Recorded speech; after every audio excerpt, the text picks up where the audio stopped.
y yo estoy muy emocionada porque hoy tenemos la presencia de mujeres mexiquenses muy comprometidas. Son no solamente de las que estudian el tema, son no solamente de las que lo promueven en textos, en conversaciones, sino que en los hechos, las tres tienen un trabajo de activismo a favor del medio ambiente muy importante. Me da muchísimo gusto saludar a mi queridísima amiga Arlette López Trujillo, una mujer que ha ido abriendo brecha, directora de la FES Iztacala, la primera mujer, si no me falla la memoria, querida Arlette. Sí fue. Compañera de gabinete hace algunos ayeres, secretaria de Medio Ambiente, ahorita que platicaba Ivonne, pues yo recuerdo a Arlette muy comprometida con el tema en el Nevado, entre muchos otros, la laguna de Zumpango, etcétera. Me encanta verte, sí me gana el cariño, pero sobre todo la admiración, Arlette, que te tengo, que sabes, y la enorme gratitud, porque eres una maestra de vida. Gracias por estar con nosotros. No, gracias, mi querida. Y gracias a tres de nuestras más jóvenes y destacadísimas integrantes de este colectivo, a nuestra querida Denise Haufen, de la hermosa región de los volcanes, además parte del grupo fundador del capítulo mexiquense y de la junta directiva. Gracias, querida Denise, una mujer también sumamente comprometida. Hola. Buenas tardes a todas. Muy bienvenida. A Ivonne Valdés, mexiquense también, ella de la capital, más cerquita de aquí de su casa en Metepec. Gracias, Ivonne, te leemos periódicamente y nos encanta de verdad ese compromiso y esa juventud que todos los días está machacando el tema. Y está por entrar porque pues, la tecnología a veces nos falla en los momentos importantes, pero está desde hace mucho rato tratando de entrar y lo va a lograr. Nuestra querida Alexa Reyes Nader, mi paisana de aquí de Metepec, también una activista y una servidora pública muy comprometida con el tema. Y bueno, pues sin más, yo los dejo con la conducción de la doctora Arlette López Trujillo para que podamos disfrutar de esta charla y generar conciencia. Gracias, Arlette. No, muchas gracias a ti, mi querida Ana Lilia, como bien dices, compañera de muchas batallas, una muy querida amiga y realmente con quien hemos trabajado muchos temas y uno de ellos es el ambiente. Cuando ella era presidenta municipal en Metepec, bueno, la lucha que diste por esos humedales tan importantes que son el reservorio de agua del Valle de Toluca, así nada más. Entonces, reconociéndote todo tu trabajo, mi querida amiga y diputada Nelly Herrera, además presidente de este grupo que tan participativo y tan inquieto es y que seguramente va a seguir dando mucho que hablar, pues estoy muy agradecida por participar en la conducción de este primer foro virtual, ni más ni menos que sobre el medio ambiente y en el marco de la pandemia.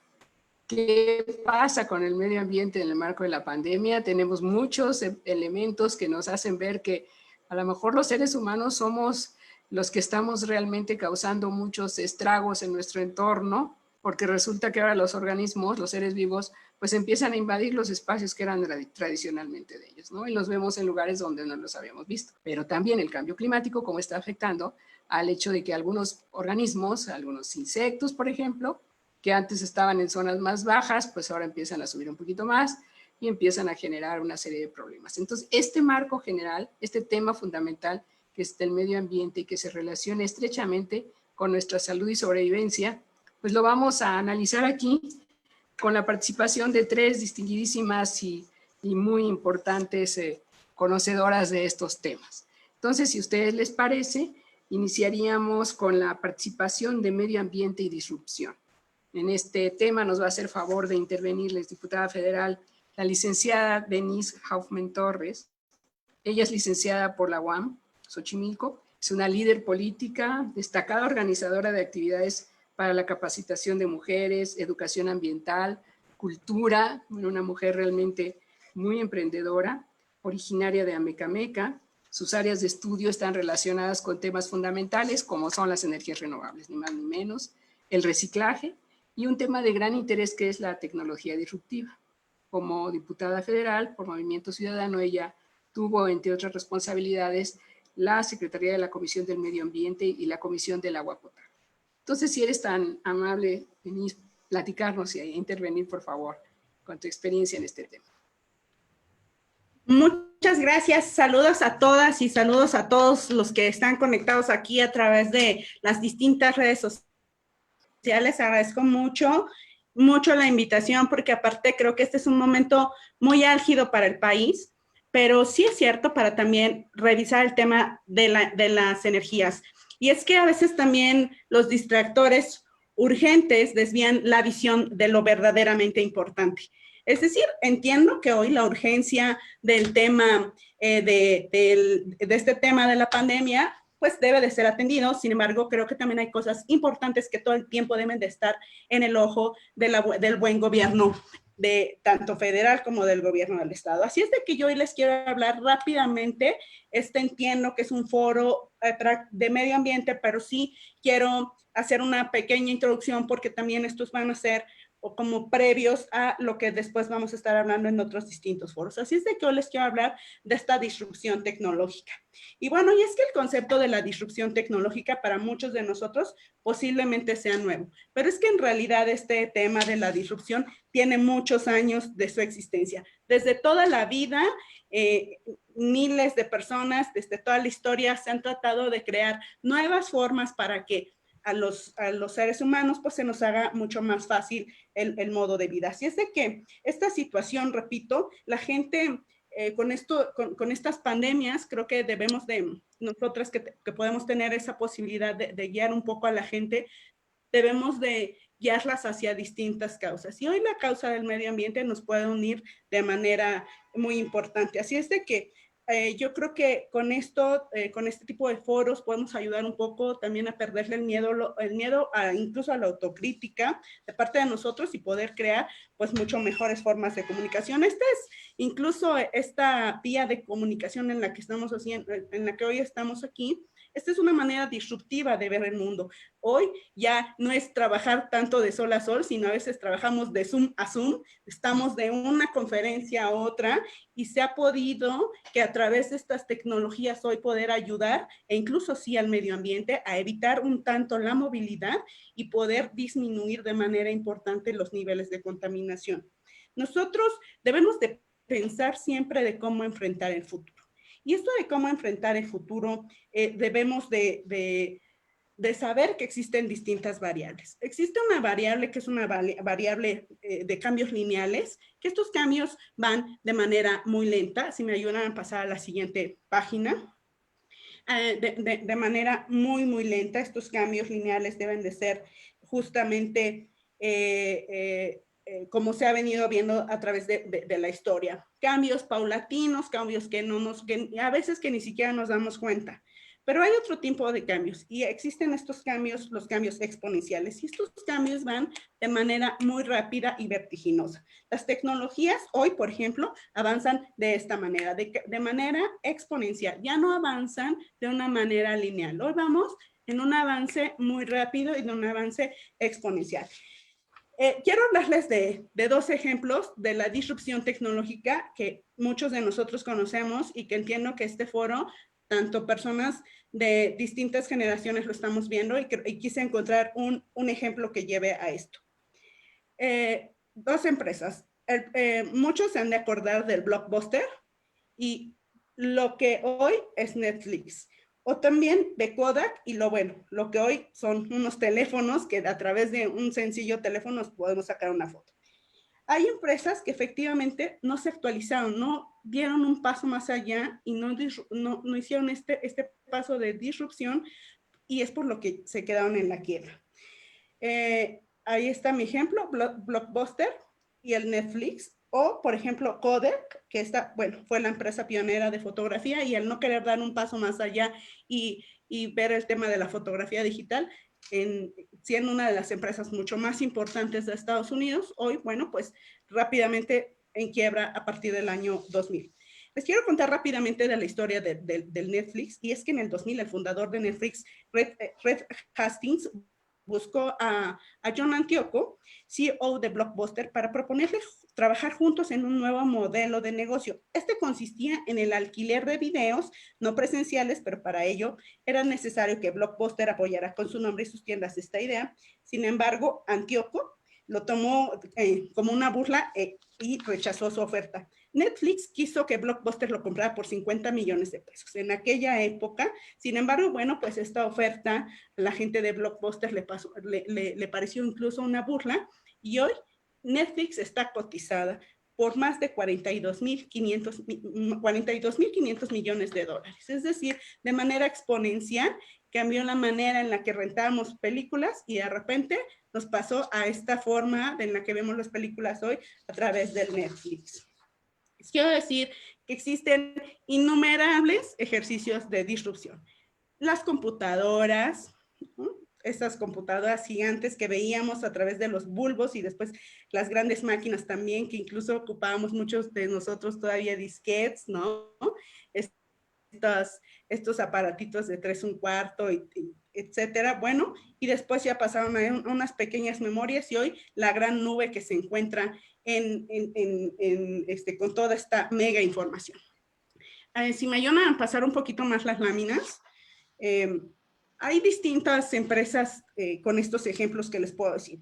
Todas y cada una de ellas tienen algo en particular. Han desarrollado tecnologías que reducen los costos de bienes o servicios que crean. Y bueno, pues el resultado es que estas empresas han abierto acceso a una parte de la sociedad. El concepto de hacer disrupción, repito, no es nada nuevo y ha estado desde el principio de los años. Ahí tengo algunos ejemplos que están incluso un poco más adelante y no es ni siquiera encontrar el hilo negro, es solamente el tratar de innovar. El tema de Uber, Amazon, WhatsApp, por todo ese tipo de empresas no encontraron ni siquiera el hilo negro, solamente avanzaron de una forma en la que conocíamos el transporte o conocíamos la compra o incluso el texteo o todo el tema de las comunicaciones a través de Apple. Y bueno, pues estas empresas lo que hicieron es adaptarse a la tecnología. Ahí voy a empezar ya a llegar al tema que nos toca, el tema del medio ambiente. Y bueno, pues cuando las carretas y Harrison Ford en aquellos años de 1900 y sacó en serie los carros y que hoy vemos carros no solamente ya de movilidad mecánica, sino también o combustión, sino que también de carros eléctricos. ¿Y por qué quiero llegar a ese gran punto, que es el que en realidad a nosotras nos interesa como ambientalistas? Bueno, pues es que los coches eléctricos, de entrada, bueno, pues tienen muchos beneficios. De entrada, pues no tienen emisiones y eso ya para nosotros debería de ser un requisito, ya el único requisito por cumplirse, pero bueno, pues tiene mucho más ventajas e incluso en otros países tiene ventajas fiscales y etcétera. Mecánicamente quiero decirles que, por ejemplo, los carros eléctricos solamente tienen 18 piezas que se mueven, a comparación de los mecánicos que tienen más de 2,000 piezas que se mueven. Es decir, que en todo son mucho mejor los carros eléctricos.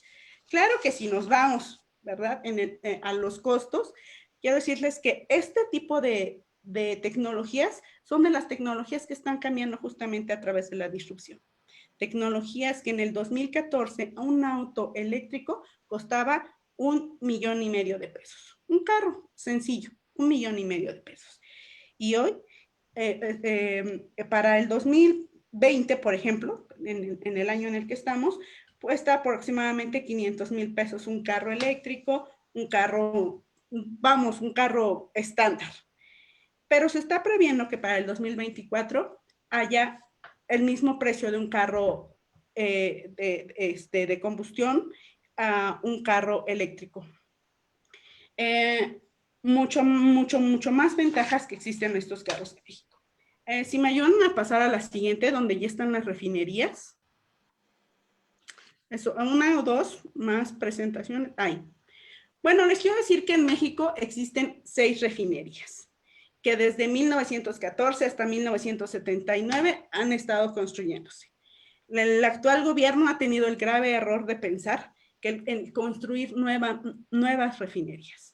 Refinerías que, si ustedes se dan cuenta a través de esta breve historia que les di, refinerías que van a ser obsoletas cuando se terminen de construir.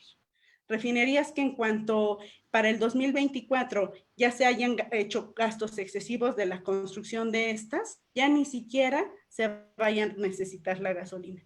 vamos a estar en otra época, vamos a estar utilizando carros eléctricos. O lo que deberíamos de estar justamente apostando y que ya comienza más nuestro tema, justamente es esto, es el invertir en las energías renovables, en invertir en toda esta infraestructura que, por cierto, el gobierno de la República ha estado cancelando.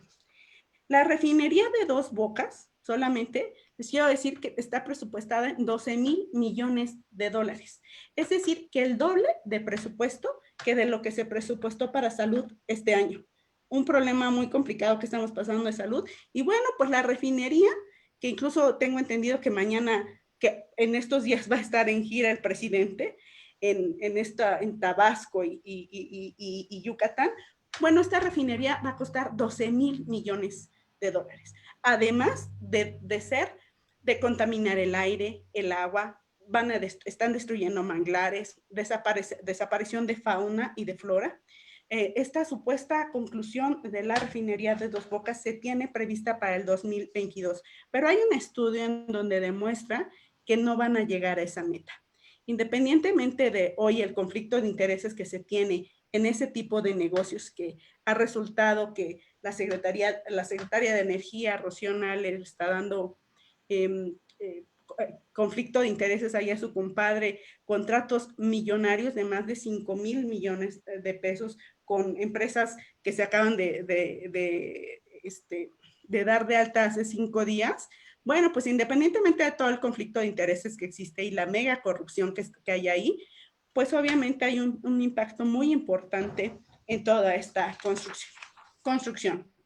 Quiero decirles que en días pasados, ustedes saben que en mayo, la Secretaría de Energía, bueno, hubo una baja impresionante. Históricamente, el petróleo estuvo por el suelo. O sea, es decir, nuevamente les vuelve a confirmar el mundo entero que hoy ya no es un negocio la construcción de una refinería, que hoy ya no debemos estar apostando a ese tipo de energías fósiles.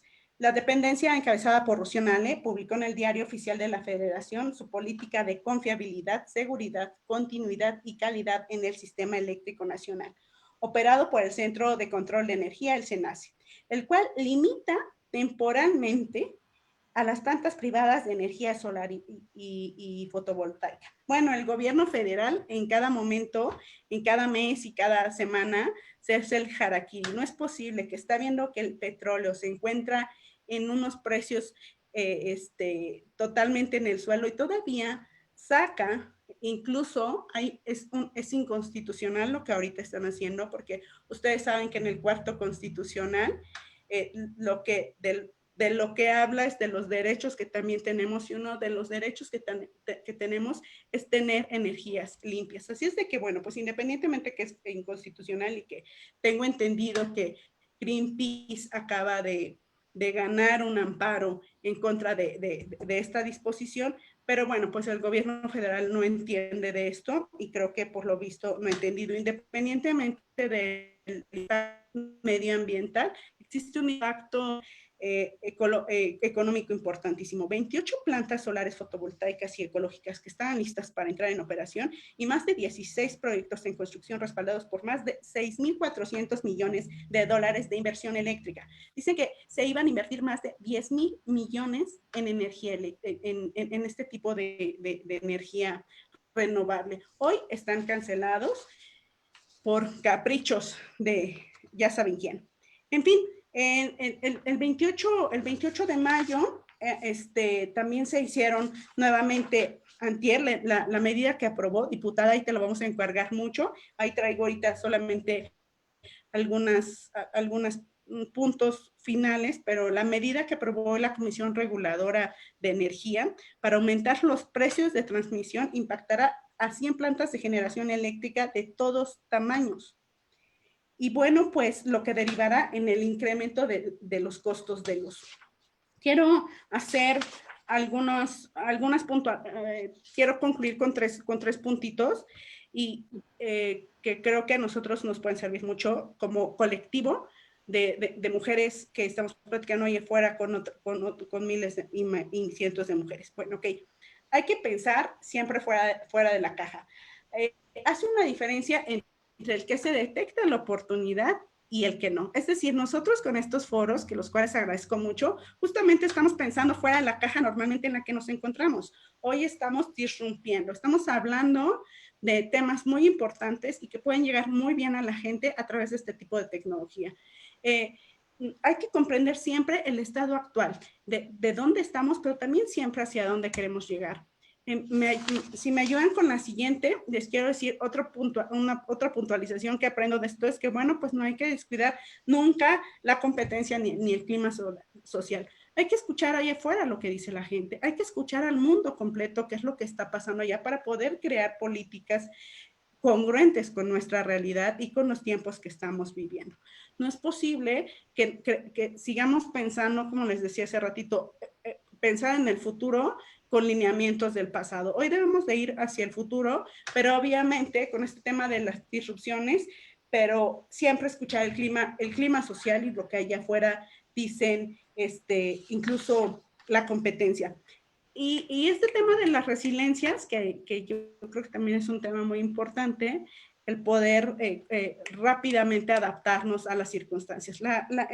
Este tema de adaptarnos no suple para nada la experiencia, pero sí, la experiencia por sí sola nos puede jugar una muy mala pasada. No es necesario que sepamos siempre todo, pero si no, no nos adaptamos al nuevo futuro, a lo que se viene después de esta pandemia, pues obviamente nos vamos a quedar ahí muy en el atrás.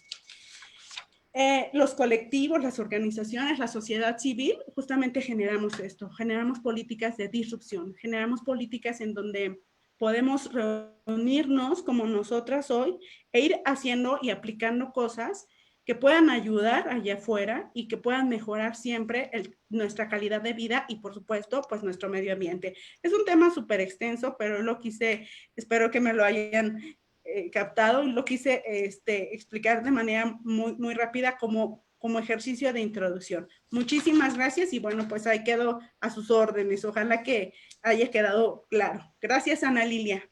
No, muchas gracias, Angie, muchas gracias. Muy interesante. Muchas gracias, Arlet. Gracias, Arlet. No, muchas gracias. Tenemos muchas preguntas al respecto y desde luego que yo diría que ojalá las islas de plástico que flotan en el océano no sean la cara más visible de este sistema lineal que tenemos de consumo, producir, consumir, desechar, producir, consumir, desechar, que es un poco una de las preguntas que hacía uno de nuestros asistentes. ¿Qué pasa con la tecnología que ya no usamos? ¿Qué pasa con ese afán de cambiar el teléfono cada año? ¿Qué pasa con tirar por ahí pilas y mil cosas? ¿Y qué va a pasar ahorita que respiró el planeta, entre comillas, cuando regresemos? ¿Qué va a pasar? ¿Qué van a hacer esos animales que andaban felices de la vida en las calles y avenidas?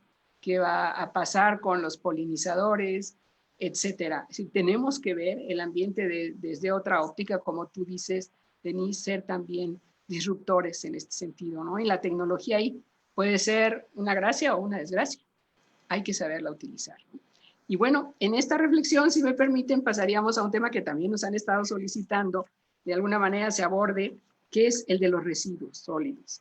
Y en este tema nos va a hacer favor la licenciada en Derecho, Angelita Ivonne Valdés Ramírez, de platicarnos qué hay sobre esta situación. Ella es egresada de la Universidad Autónoma del Estado de México, se ha formado en diferentes áreas del conocimiento vinculadas con el medio ambiente, entre ellas la maestría en especialidad en política, gestión energética y medioambiental en Flaxo, que es un gran logro.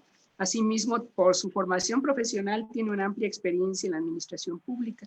Como en primer síndico del Ayuntamiento de Toluca, es columnista sobre temas ambientales, activa participante y organizadora en foros e eventos relacionados con el ambiente y el desarrollo político. Y nos va a hablar sobre el tratamiento de residuos sólidos en la contingencia sanitaria. Adelante, por favor.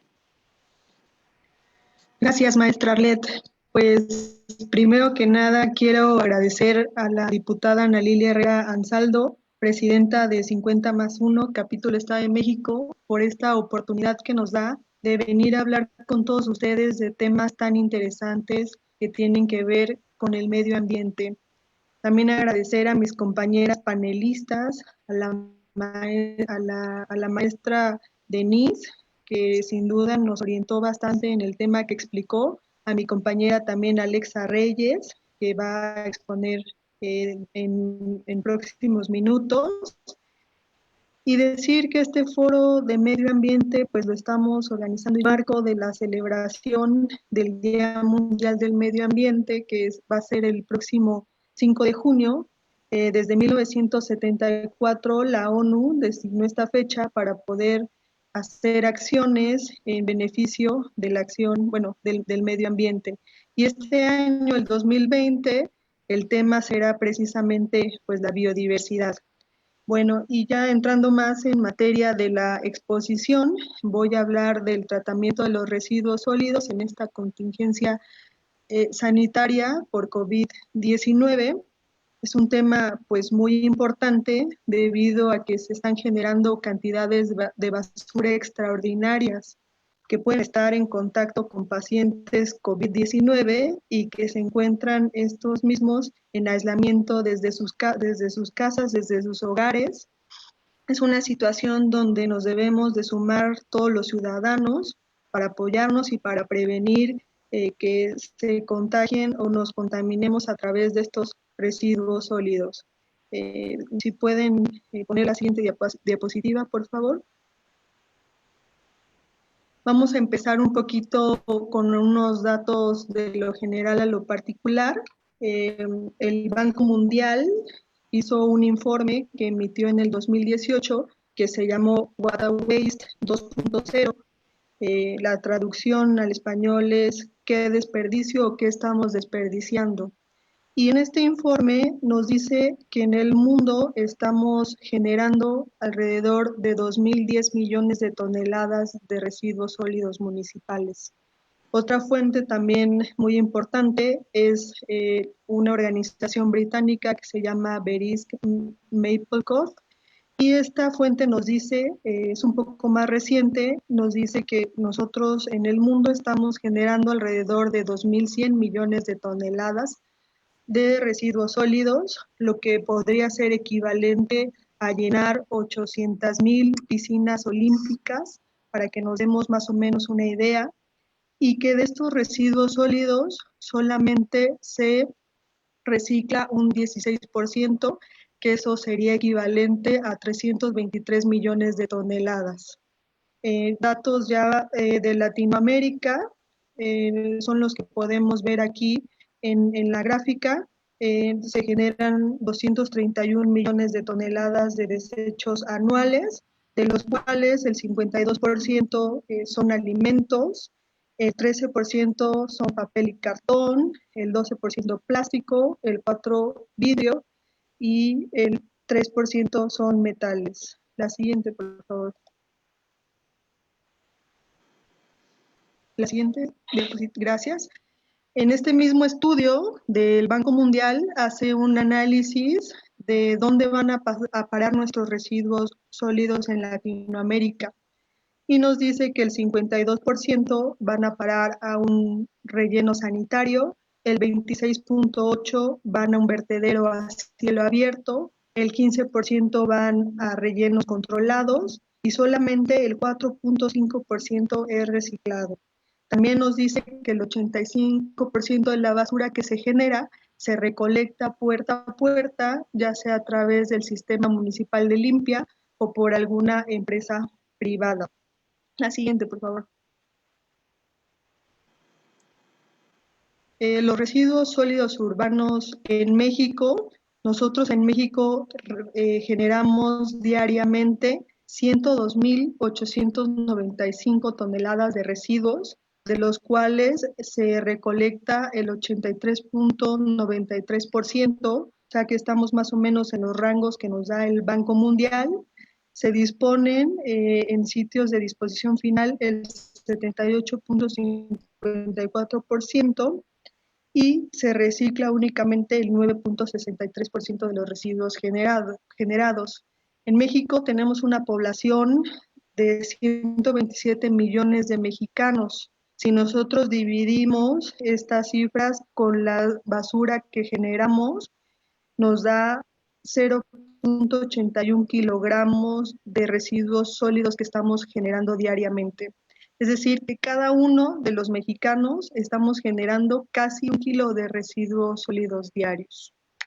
También la OMS nos da algunas recomendaciones de 3 principios básicos. El primero es la reducción de los residuos innecesarios. Recordemos a las 5 R's del reciclaje, seguramente hemos escuchado, que son reemplazar, reducir, reciclar, reutilizar, recuperar, reparar. Todos son importantes, pero en esta pandemia, si podemos reducir evitando generar basura, sería muy importante, maximizando la valorización de los residuos, ya que se está generando más basura de la que originalmente se genera. Antes de consumir algo, debemos preguntarnos si realmente pues, lo necesitamos. La segunda recomendación que nos da la OMS es la separación entre residuos ordinarios y peligrosos, que vamos a hablar en un momento de ellos. Y la tercera recomendación es se necesita de un tratamiento de los residuos sólidos con el fin de reducir los riesgos para los trabajadores sanitarios y la comunidad, que también hablaremos de ello a continuación. La siguiente, por favor. Bueno, en la clasificación ordinaria, creo que la anterior, por favor. La anterior diapositiva, si me ayudan. En la clasificación ordinaria de la basura existe la Ley General para la Preservación y Generación Integral de los Residuos Sólidos. Esta ley se refiere a la protección del medio ambiente en materia de prevención y gestión integral de residuos en el territorio nacional, obviamente, y tiene por objeto garantizar el derecho de toda persona al medio ambiente adecuado, propiciar el desarrollo sustentable a través de la prevención de la generación, la valorización, la generación integral de los residuos peligrosos, de los residuos sólidos urbanos y de manejo especial. Señala también las atribuciones de cada uno de los órdenes de gobierno, federal, estatal y municipal, con la finalidad de generar una gestión integral de los residuos. También nos dice que debemos contar con un programa nacional, estatal y municipal para la prevención y gestión integral de los residuos. Digamos que esta es nuestra base normativa. Ahora sí, la siguiente, por favor.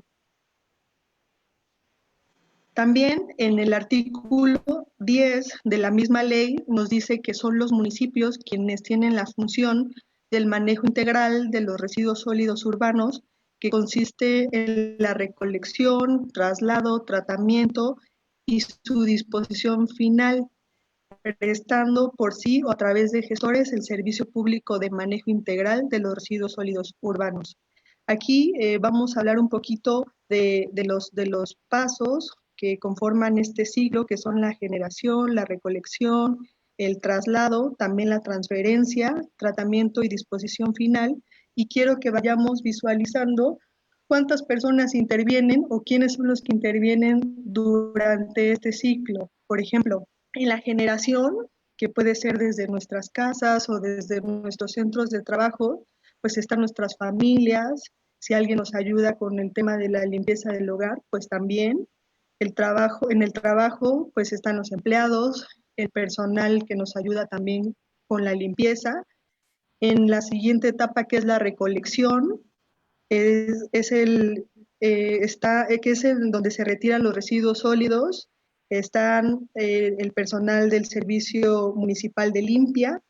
En la fase del traslado está el personal del Servicio Municipal de Limpia también, que dirige estos residuos para ser tratados. En la etapa de la transferencia, que es el traspaso de los residuos sólidos desde un vehículo de recolección a vehículos con más capacidad, también están algunas personas que forman parte del servicio de limpia. En el tratamiento, que es el procedimiento físico, químico, biológico, térmico, mediante el cual se cambian las características de los residuos y se reduce su volumen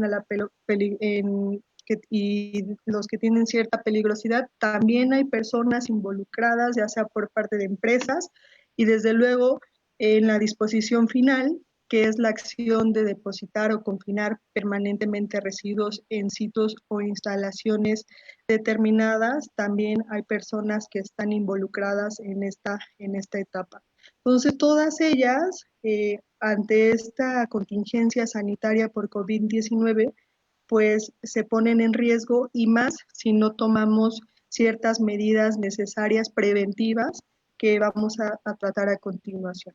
La siguiente, por favor. Sibón, tienes como 5 minutos. ¿Okay? ¿En serio?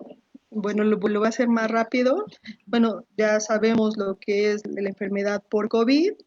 La siguiente, voy a irme más la siguiente, por favor. Bueno, hace algunas semanas la Semarnat emitió la cartilla de manejo de los residuos sólidos urbanos para prevenir la proliferación del COVID-19, adicional a las normas oficiales aplicables a los residuos sólidos urbanos. Es una guía que nos señala cuál es el manejo y tratamiento que debemos de llevar a cabo en cada una de estas etapas, y nos señala 2 supuestos principalmente.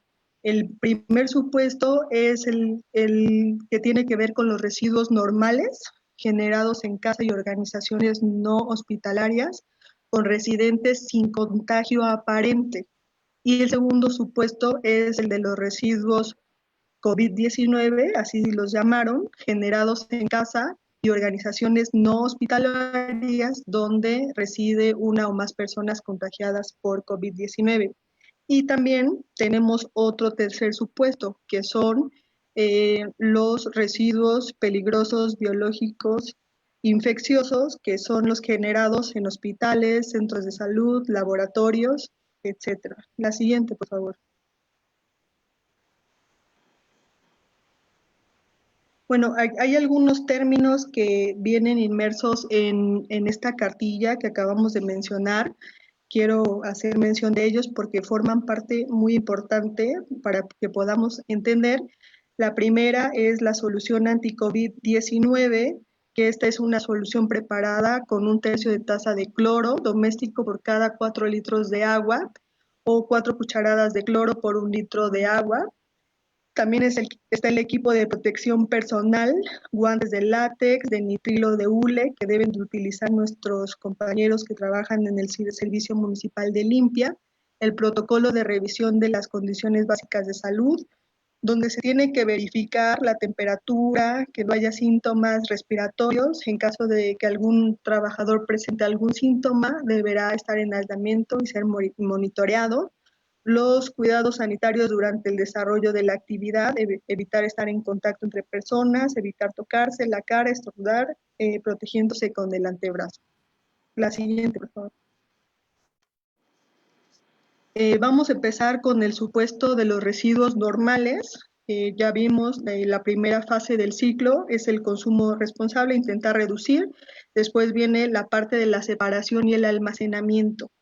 Ahí debemos limpiar adecuadamente los residuos sólidos aprovechables y valorizables con solución anti-COVID-19, que ya hablamos de ella.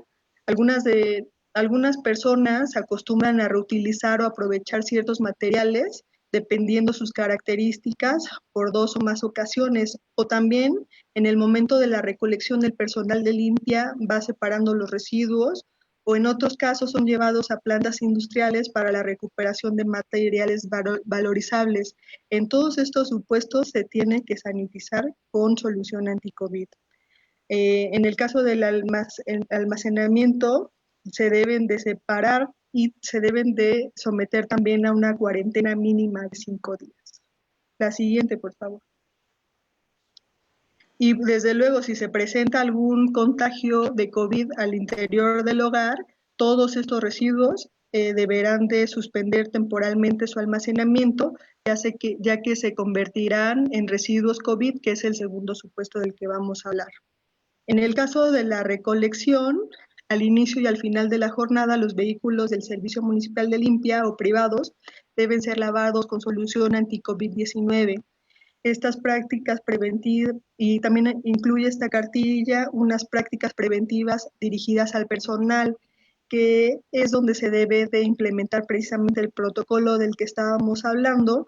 se deben de implementar los cuidados sanitarios durante el desarrollo de la actividad y también proveer al personal del equipo de protección personal.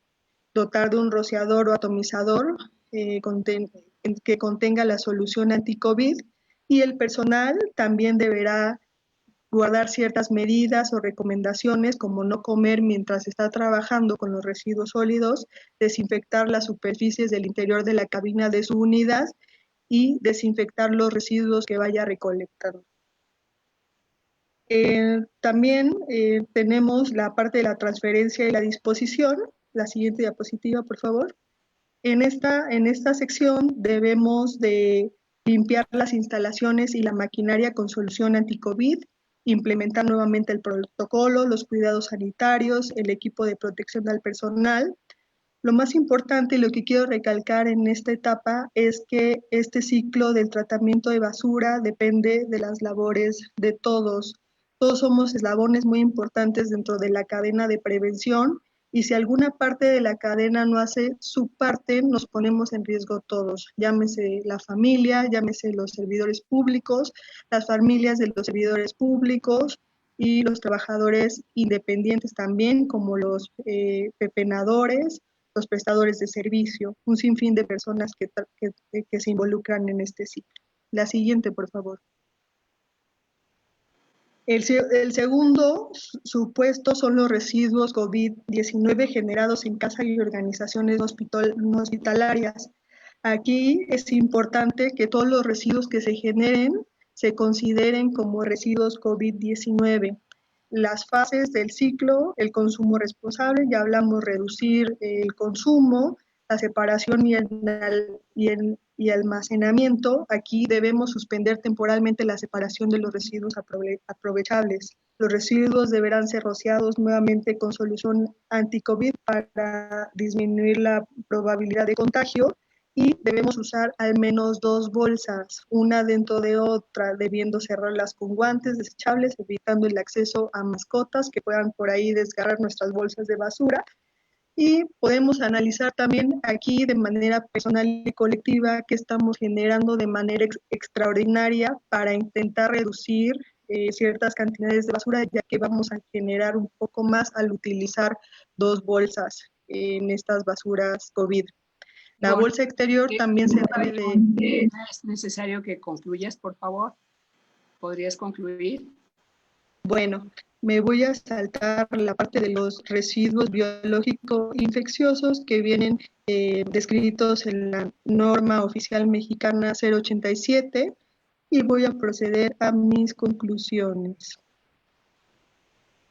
Ok, si me pueden poner la diapositiva de conclusiones, por favor. Bueno, aquí podemos concluir que esta pandemia COVID-19 debemos seguir las instrucciones avaladas por las instituciones de salud. Otra de las conclusiones es intentar reducir el consumo innecesario de productos para generar menos basura, implementar a nuestra vida diaria atomizadores de soluciones COVID-19, pensar también en el personal de limpia que hace su trabajo y en cada una de las personas que participan durante este ciclo de los residuos sólidos, incluyendo trabajadores independientes y pepenadores. Como institución, dotar de todos los elementos necesarios al personal, pedir también que los municipios analicen esta cartilla que acabamos de describir para ver qué pueden implementar en sus municipios, cumplir obviamente con la normatividad aplicable, cuidarnos unos a otros, no olvidar las recomendaciones básicas de lavarse las manos, utilizar gel antibacterial, usar cubrebocas, respetar la sana distancia, depositar la basura en un lugar indicado.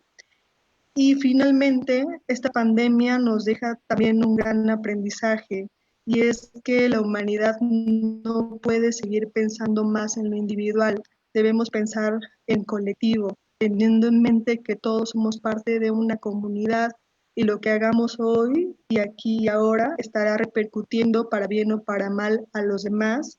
Y el claro ejemplo es lo que sucedió en Wuhan, China, donde inició esta pandemia a finales de diciembre del 2019, y que hoy del otro lado del mundo pues ya tenemos personas infectadas por este coronavirus COVID-19 en los lugares más remotos de nuestro país y pues sin duda es una realidad para todos nosotros. Esto sería por mi cuenta. Muchísimas gracias a todos. Muchas gracias. Un tema importantísimo, generó muchas preguntas, muchas intervenciones, desde por qué no nos dicen cómo desechar los cubrebocas, por qué hay empacados dobles, hay que formar a los niños desde pequeños en este asunto del manejo de los residuos para no desechar tanto material, tanto plástico, en fin. Igual que las preguntas que se han generado para nuestros dos ponentes, que han sido muy importantes sobre energías renovables. Y lamentablemente, en aras del tiempo, pues no podemos ahondar todo lo que quisiéramos. Muy interesante el tema. Y ahora pasaríamos a otro también muy, muy importante, pandemia y cambio climático. En este tema nos va a hacer favor de platicarnos y darnos su conocimiento nuestra politóloga por la Universidad Autónoma del Estado de México, Alexa Reyes Nader. Ella trabaja desde la sociedad civil en temas ambientales ya desde hace tiempo, fundadora de Mujeres Uniendo a México, delegada de la Asamblea de la Juventud de las Naciones Unidas, secretaria nacional de estudiantes en la Asociación Mexicana de Ciencias Políticas, candidata a diputada local en 2015, federal en 2018, por el distrito de Metepec, actualmente asesora del secretario de Medio Ambiente y consejera nacional de la implementación de la Agenda 2030 en el Estado de México. Bienvenida, Alexa, por favor, si eres tan amable de intervenir. Muchas gracias, doctora Arlet. Presidenta Ana Lilia, muchísimas gracias pues, por la invitación y por siempre tener las puertas abiertas aquí en 50+1. Muchas gracias a todas mis compañeras de panel. Les pido una disculpa porque tuve problemas por ahí con la computadora, sin embargo, agradezco mucho la atención y pues bueno, a comenzar con esta presentación. Para mí creo que es muy importante que hablemos del tema del cambio climático porque, bueno, puesto que este tema de la pandemia probablemente nosotros no podemos hacer algo respecto a ello hasta que no tengamos una cura, un medicamento. Ante el cambio climático sí podemos como sociedad. Entonces es muy importante ahorita hablar de los retos que tenemos y de dónde nos encontramos pues como humanidad, ¿no? Me parece muy importante porque el cambio climático, bueno, es un tema muy extenso, sin embargo es muy importante puntualizar dónde es que nos encontramos como humanidad para que las personas sepan qué es lo que podemos hacer y qué es lo que no podemos hacer. Entonces, ¿podemos dar el siguiente, por favor? Creo que yo también la puedo aquí manipular. Listo. Bueno, me parece muy importante destacar dónde nos encontramos y en este momento me permito citar que el cambio climático y el tema ambiental ya es un tema de derechos humanos y esto se estableció en la resolución 723 justamente del Consejo de Derechos Humanos por las Naciones Unidas en la sesión número 41 el 28 de marzo del 2008. Esto hace alusión a que nosotros ya tenemos derecho de tener un medio ambiente sano, de tener pues un entorno para poder desarrollarnos como humanidad. El punto número 2, que también me parece fundamental que la gente conozca, es que partimos también del Acuerdo de París. El Acuerdo de París se estableció en el 2015, en diciembre, y el cual se estableció, bueno, que los países miembros de las Naciones Unidas establecieron disminuir sus emisiones de gases de efecto invernadero para que precisamente no llegáramos a estos 2 grados centígrados, los cuales iban a generar pues una catarsis global. Y como punto número 3, la primera movilización de emergencia climática en Australia 2016. ¿Qué quiere decir esto? La sociedad en general también ya levanta la voz y ya da a conocer, ya saben lo que está pasando, ya es necesario implementar acciones, por lo tanto es pues muy importante como citar esto, puesto que la sociedad civil juega un papel fundamental también en la toma de decisiones.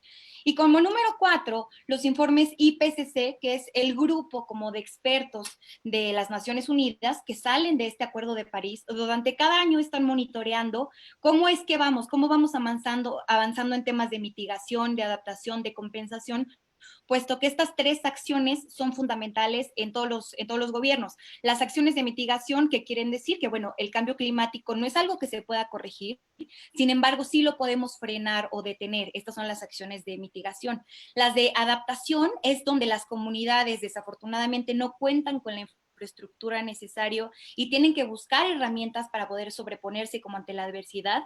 Y no nos vayamos muy lejos. Aquí en el Estado de México tenemos municipios que necesitan adaptarse a condiciones climáticas. Aquí en nuestro distrito tenemos, por ejemplo, San Mateo Tenco, que se encuentra en una zona sumamente lacustre, por lo tanto cuando llueve pues el agua tiende a subir y las comunidades necesitan pues buscar la forma de poder mantenerse. Estas son las acciones de adaptación como claro ejemplo. Y las de compensación, que es que así como lanzamos tantas emisiones, tenemos que buscar que también haya oxígeno, que de esta forma genere pues como un balance en nuestra atmósfera y así nos permita como el cohabitar, ¿no? Luego, quiero comentar que hay algo muy importante que también ya se ha hecho alrededor del mundo, que son las declaratorias de emergencia climática. Ya hay más de 90 declaratorias de emergencia, hay muchos países que ya las están haciendo. ¿Y por qué es muy importante hablar de ellas? Porque nos dan un panorama general de cómo está cada país y qué es lo que necesita implementar también. Aquí en México necesitamos hacer mucho énfasis porque, como ya estaba comentando la maestra Angie, es que efectivamente ahorita estamos en un contexto muy adverso, donde necesitamos hacer una transición energética totalmente, donde necesitamos buscar energías limpias, donde necesitamos hacer movilizaciones, y pues bueno, esto es como un panorama general en el que se encuentra cada país. Y las declaratorias nos permiten reconocer algunas cosas. Uno, reconocer que el cambio climático debe de ser un eje central para la planeación de desarrollo de los municipios, de los estados y del país. Dos, que es muy importante también tener esta perspectiva que se estableció en el Acuerdo de París de buscar una transición a cero emisiones de gases de efecto invernadero para el año 2030, lo que se establece en la misma agenda. Otra es que es muy importante también que el trabajo que se ha impulsado por tomadores de decisiones a nivel local esté basado en este eje como tema central, y también plantea el medio ambiente como eje en todos los niveles de incidencia. ¿Qué quiere decir? Así como en el Estado de México el plan de desarrollo está basado en la Agenda 2030, también hace alusión a que todos los temas se interrelacionan con el tema ambiental. Entonces no podemos dejar de lado el tema económico si no buscamos que el tema medioambiental esté ligado. A esto denominamos de desarrollo sustentable. Son todas las esferas que forman parte de tanto el tema gobierno, el tema de sociedad civil, el tema ambiental. Todos tienen que estar mezclados para tomar decisiones muy puntuales, puesto que es necesario ya como para la sociedad actual. Y bueno, también las declaratorias plantean temas relevantes como el tema de energías, movilidad, reducción de emisiones de gases de efecto invernadero, y sobre todo fomentan que la ciudadanía esté activa, que se esté movilizando totalmente, ¿no? Que esto es lo que define también como pues el desarrollo de una ciudad, de una comunidad, puesto que pues los ciudadanos también están participando. Quiero citar un ejemplo muy claro que me parece como muy, muy, muy importante, que es la Declaratoria de Emergencia Climática de la Unión Europea, que esta salió en noviembre del 2019, y es un ejemplo para que nosotros como visualicemos qué tendremos que hacer como país. La Unión Europea plantea, uno, medidas concretas de adaptación, mitigación y resiliencia climática que nosotros también tendríamos que considerar, o sea, ver dónde estamos como país, qué necesitamos hacer. Asignación de presupuesto sobre todo, y esto es un tema súper controversial, porque ahorita todo el presupuesto del gobierno federal se está yendo a temas pues que de repente no podemos hacer muchas cosas y los temas prioritarios se están dejando de lado, y el tema ambiental es un tema fundamental. Entonces, la asignación de presupuesto en materia climática es fundamental para el buen desarrollo de un país. El reconocimiento de áreas de oportunidad también y la incidencia política sobre estrategias climáticas. Fomentar la investigación también, que yo creo que también es un área de oportunidad acá en México, y la solicitud a los estados miembros a participar. En este caso, pues, ¿qué vamos a hacer como país? Aquí lo tengo. ¿Cuáles son las oportunidades para México? Uno, generar esta transición otra vez a energías renovables, puesto que ya íbamos muy bien, y ahorita, bueno, apostando las refinerías, estamos otra vez pues haciendo como una regresión total, y me parece que nosotros en este ejercicio que tenemos ahorita en 50+1 desde la sociedad civil, tenemos que seguir impulsando que las energías limpias, las energías renovables sean un tema prioritario, porque si no es como un retroceso pues ideológico, cultural, en todos los aspectos. Dos, cuidado de flora y fauna, que yo creo que tampoco necesito mencionar qué se está haciendo ahorita con los programas que el gobierno federal está queriendo impulsar.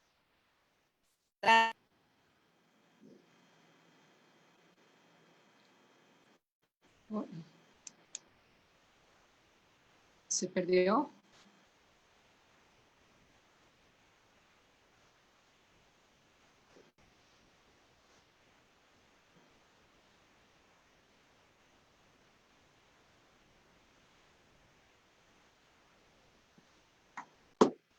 Algo pasó con la señal de Alexa. No sé si quieran aprovechar en lo que la tenemos de regreso a contestar algunas de las preguntas que les han hecho a nuestras amigas Ivonne y Denise. ¿Qué te parece, querida Arlette? No, perfecto. De hecho, ellas ya estaban haciendo favor de intervenir vía chat. Pero pues aquí hay algunas preguntas, Ivonne, o Denise, perdón, ¿cuáles serían las energías renovables que deben impulsarse? No sé si quisieras comentar. También para Ivonne hay varias preguntas, desde cómo desechar la basura, cómo desechar los materiales que son los cubrebocas, por qué hay empacadoras dobles, empacan doble, meten en una bolsa y vuelven a meter en otra, la formación ambiental que debe darse desde edades tempranas. En fin, no sé, Denise, si quisieras hacer algún comentario. Bien, a través de este colectivo he tratado de ir moderando un poco mi expresar hacia el tema político. No quisiera meterme mucho en ese meollo, porque la verdad es de que cuando fui secretaria de la Comisión de Medio Ambiente, impulsé distintas iniciativas y también fue muy complicado el que pudieran avanzar porque pues desafortunadamente existen ahí llamados cabilderos y es complicado todo ese tema tan, aparte pues de muchos intereses económicos desafortunadamente, el uso de los plásticos, el uso de los uniceles y etcétera, pues también a veces que se ve muy detenido por los intereses económicos de grandes empresas. En fin que, y es por lo que no quiero ahondar mucho en el tema de la política fallida que está teniendo el gobierno federal en impulsar este tipo de energías fósiles en vez de invertir en las energías renovables. Quise hacer una introducción a un tema tan importante como lo es las energías renovables a través de esta disrupción. Es decir, pensar en el futuro y pensar en qué es lo mejor para nosotros como seres humanos. Y definitivamente lo mejor para como seres humanos es invertir en energías renovables y no ya en el petróleo. Este tipo de energías de las cuales les estoy hablando, energías eólicas, ¿no? Hay ya empresas en donde a través de la biodigestión de nopal y animalitos crean toda una energía con sus plantas cementeras incluso. En fin, existen infinidad de recursos que México aparte contamos con todo este tipo de recursos y que bueno, eso sería súper importante ya atenderlo y que ahí estuviera enfocada valga la redundancia, toda la energía del gobierno federal, porque así como nos lo estaba comentando Alexa, vamos, existen tratados internacionales que debemos ir cumpliendo. El Acuerdo de París, esto es un acuerdo mundial en donde debemos ir bajando los niveles de carbono, pero también la Agenda 2030, es decir, ahí por ahí leí en el chat y ya también me encuentro escribiéndoles para que ya no me tarde mucho en la respuesta, pero desafortunadamente es que posiblemente puedan impedir la entrada. Bueno, por eso también estamos en tratados de libre comercio, también estamos inscritos en diversos tratados internacionales como la COP21 que se celebró en el año 2015 en París y distintos acuerdos en los que estamos sujetos como país y obligados a llevarlos a cabo. O sea, no es un tema de querer o de caprichos de un viejito, es que necesitamos ir avanzando hacia el futuro porque el pasado no lo ha demostrado, porque no nos podemos quedar ahí en el 1970 en donde era ideal construir refinerías. Hoy ya no es lo ideal, hoy lo ideal es irnos a pensar hacia las energías renovables. Y también rápidamente, Gracias, Denise, perdón, para hacer un poco de conciencia, porque ya entró Alexa, sí. Arlet, para hacer un poco de conciencia, cada uno de los mexicanos producimos entre 7 y 9 kilogramos de basura electrónica. O sea, sí. También hay puntos que incluso como colectivo, la diputada Ana Lilia, el otro día estábamos platicando de acercar mucho más centros de acopio de esta tecnología. Por mi parte es todo y a la gente que me ha estado escribiendo les estoy contestando personalmente. Muchas gracias. Por favor, Alexa, si continúas, si eres tan amable. Les pido una disculpa, yo tengo una suerte hoy, pero de verdad horrible con el tema de la computadora, de verdad discúlpenme, no sé qué pasó, pero ya para terminar, porque me faltaba nada más las oportunidades para México. Yo creo que me quedé justo en el tema de la realización de planes y programas de reducción al cambio climático, que esto no, es para todos. O sea, todos los municipios yo creo que debemos de trabajar en nuestros planes de desarrollo, hacer mucho énfasis en ello y bueno, generar acciones concretas para materializar la urgencia climática, así como los ejemplos que les ponía previamente, reasignar el presupuesto y esa reasignación tiene que ser apoyada por la sociedad civil y generar una articulación entre tomadores de decisiones para beneficios colectivos. Y sobre todo, lo que estamos haciendo aquí, y mencionaba hace un ratito, fomentar la participación ciudadana, ya que esto nos va a dar la oportunidad pues de generar como pues cambios totales, ¿no? Entonces, ¿cómo vamos a fomentar la participación ciudadana? Pues como este ejercicio, haciendo foros, fortaleciendo las asociaciones civiles, generando que haya más, también impulsándolas como tomadoras de decisiones. Me parece muy importante apoyar a estos grupos, también trabajar desde la academia, también apoyando temas de investigación, como lo decíamos previamente, que también los medios de comunicación generen estas redes donde puedan estar generando información del tema y bueno, algún tema de congresos o de espacios de participación. Yo creo que ya eso sería mi presentación. Creo que como ahorita lo estaba diciendo la maestra Angie, efectivamente en las preguntas que lo estamos viendo, necesitamos participar todos, puesto que la disminución de gases de efecto invernadero, si bien sí es una labor pues del gobierno el establecer planes, también de nosotros en nuestro cambio de hábitos. Desde nuestras casas podemos contribuir, tenemos que fomentar pues el usar bicicleta, el tener un buen sistema de transporte donde también podamos pues tener acceso a ello de una manera segura, obviamente, para poder para no usar tanto automóvil. Y bueno, estas son como acciones muy puntuales que podemos llevar a cabo para todos contribuir como con ello. Es muy importante que, como lo mencionaba, desde los municipios hagamos estos planes, fortalezcamos nuestros planes de desarrollo, los estados también, y pues bueno, que nosotros coadyuvemos desde nuestro actuar diario. Entonces, pues por mi parte es todo en la presentación y no sé, una pregunta y pues bueno, agradecerle otra vez nuevamente a la presidenta Ana Lilia y a todas las panelistas. No sé si hay alguna pregunta puntual respecto a mi tema. Claro, vamos a dar un tiempo, ya nos había dado algunos comentarios Denise, para que también, si pudiera, de las preguntas que le han hecho a Ivonne, si pudieras contestar algunas de ellas. Ivonne, hay muy importantes preguntas sobre la formación ambiental, sobre cómo desechar residuos peligrosos cotidianos que estamos todos los días usando, por qué no hay una cultura de la separación. Por ahí decía alguien, la tristeza que uno separa la basura y resulta que llega quien la recoge y la revuelve toda, etcétera. ¿Tú qué comentarías a esto? Claro, mira, por ejemplo, aquí estoy viendo la pregunta de Fernando Morales y nos dice que el cubrebocas, guantes que se usa como medida preventiva, que si se consideran como residuos biológico-infecciosos. Sí, justamente lo traía en la presentación, lástima que ya por tiempo no pude abundar más en el tema. Son residuos peligrosos biológico-infecciosos que se tratan bajo la norma oficial mexicana 087 de Semarnat, Secretaría de Salud del 2002.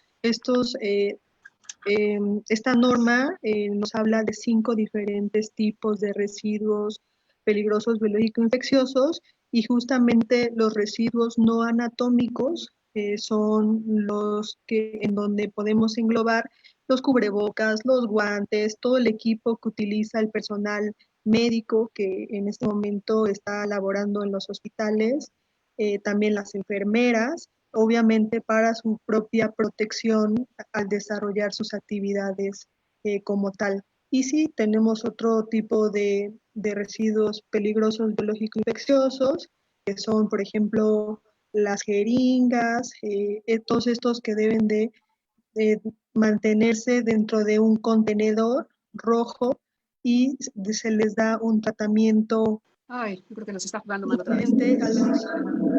¿Me escuchan? Sí, ya. Sí, ya para que concluyas, Ivonne, por favor.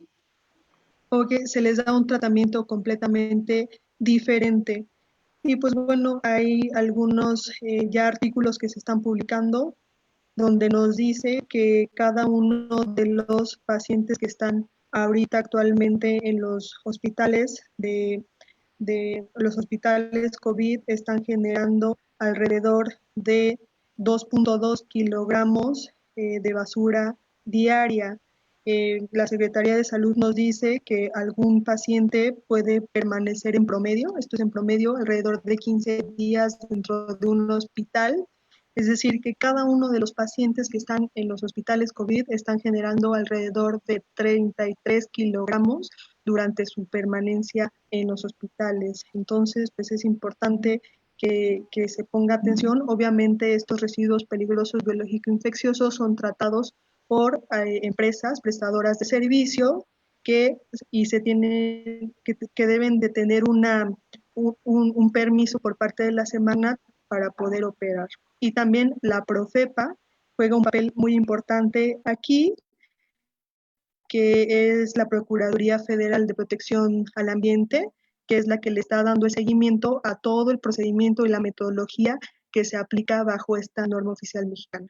¿Es cuánto? Muchas gracias, Ivonne, muchas gracias. Pues realmente, mi querida diputada y presidenta, yo creo que vamos a tener que hacer otro foro porque los temas de esta magnitud son importantísimos, a todos nos preocupa. Yo les quiero dejar bien preocupados. Miren, hacia 1800 éramos 1,000 millones de habitantes. Ahora para el 2020 somos 7,000 millones de habitantes en todo el planeta. En 100 años se han perdido especies que debieron de haberse extinguido en 10,000 años. El calentamiento global no lo va a curar ninguna vacuna. Ese va a seguir. Y ese va a seguir, este cambio climático ha causado devastaciones y ha expuesto, en el permafrost, por ejemplo, se han encontrado virus y se han encontrado microorganismos que están conservados y que pueden salir. Es decir, tenemos que trabajar muy duro en la educación, en la cultura ambiental, en el cambio de hábitos de consumo, en terminar esta visión antropocéntrica en donde creemos que todo lo que está en la naturaleza es para servir. Somos parte de la misma y como tal necesitamos a los animales y a los vegetales para sobrevivir en cantidades suficientes para poder coexistir con ellos. En 220 años, bueno, ya somos 7,000 millones de habitantes cuando éramos 1,000. Entonces, pensemos en eso. Muchísimas gracias a las ponentes, muchísimas gracias, señora presidenta. Pues yo creo que deberíamos de hacer otras mesas sobre estas temáticas. Todas han aportado realmente datos muy importantes que tenemos que analizar y reflexionar y sobre todo actuar para que podamos salir adelante y les dejemos a los pequeños que están por nacer o que ya están ahí en kinder, primaria, secundaria, preparatoria, un mundo mejor, una calidad de vida mejor y no el escenario tan triste que se presenta si seguimos con este calentamiento global desenfrenado y este consumo absurdo de tanta ánimo por desechar lo que hoy ya no es vigente, ¿no? Cuando puede ser. Pues muchas gracias, presidenta. Con esto podríamos considerar concluida la sesión y desde luego lo que tú indiques. Muchísimas gracias, gracias de verdad a todas. Muy interesantes. Yo les quiero proponer, este programa queda grabado en Facebook Live. Sin embargo, tenemos una página como colectivo, por ejemplo, la presentación de Ivonne con tanto detalle, tan interesante, porque es parte de nuestra vida cotidiana. Y yo me quedo con mucha preocupación cada que veo que, por ejemplo, los compañeros recolectores de basura pues no traen las medidas de protección necesarias. Esa es una obligación de los ayuntamientos muy importante y creo que nos hace bien a todos saber esto. Entonces yo les propongo que podamos subir sus presentaciones que son de verdad aleccionadoras a la página de nuestro colectivo para que quien quiera las pueda consultar. Y desde luego, Arlet, necesitamos muchos más espacios como estos. Y quiero cerrar diciéndole a mi querida Denise que ya esos tiempos donde hacía uno lo políticamente correcto ya pasaron. Tenemos que hacer lo políticamente sustentable, viable, que nos permita ser una mejor sociedad. Y yo sí quiero manifestarme en contra de que estemos volviendo a los combustibles fósiles cuando México había abierto ya la posibilidad para que tuviéramos y hiciéramos uso y pudiéramos potenciar también las energías limpias. Ese es otro gran tema que sin duda podríamos tener otro espacio y bueno, pues habrá muchos más. Este es un espacio de mujeres para toda la sociedad. Les quiero agradecer su generosidad, porque a través de estos foros semanales queremos aportar un poquito, un granito de arena de nuestro compromiso y de lo que un espacio plural y multidisciplinario puede tener. Es una gran riqueza y bueno, pues es para servir a la sociedad de la que también somos parte. Muchísimas gracias, Arlette, Denise, Ivonne, Alexa y a todo el equipo que hace posible esto 2 veces a la semana. Gracias, nos vemos mañana. Gracias, muchas gracias. Hasta luego, gracias.